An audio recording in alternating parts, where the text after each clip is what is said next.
Unraveling English Idioms, Past Lift. Hello everyone, welcome back to our English language learning series.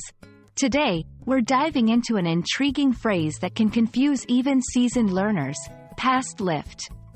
This isn't a term you'll find in everyday conversation, but understanding it can offer you insight into how English speakers play with language to create new meanings. So let's get started.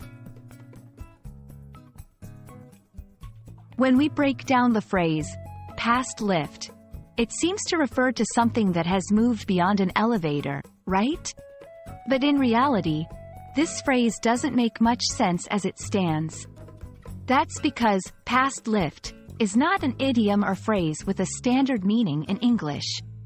It might actually be a case of misunderstood or misheard language, which happens quite often in English.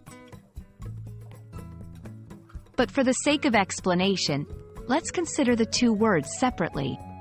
Past. This is the past tense of pass, which means to move by something or to go beyond it. Lift. As a noun, it refers to an elevator or a ride given to someone in a vehicle.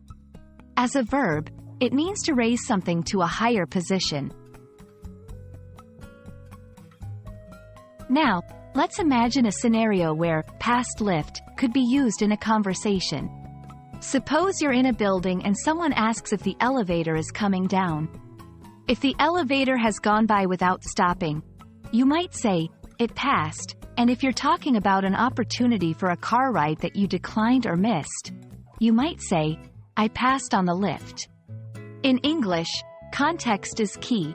The meaning of words can change dramatically depending on how and where they're used. So it's always important to pay attention to the surrounding words and situation to understand the intent. It's possible to encounter phrases that don't seem to fit what you've learned, and past lift might be one of them. If you hear something like this and it doesn't make sense, it's always a good idea to ask for clarification. Maybe the speaker meant to say, past lift, referring to an elevator ride that already occurred, or they were speaking quickly, and it's a misunderstanding for past left, indicating something previously on the left side. Misinterpretation is a common barrier in language learning.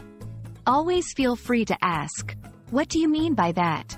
Or, "Could you please repeat that?" Most native speakers will be happy to explain, which helps you learn more about the use of English in real-life situations.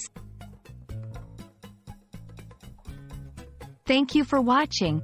I hope this video has helped clear up any confusion around the phrase, past lift, and shown you the importance of context and clarification in understanding English. Remember, language is a living thing that often doesn't follow set rules, and getting the hang of it is all about practice and patience. Keep learning, and I'll see you in our next video. Until then, happy learning!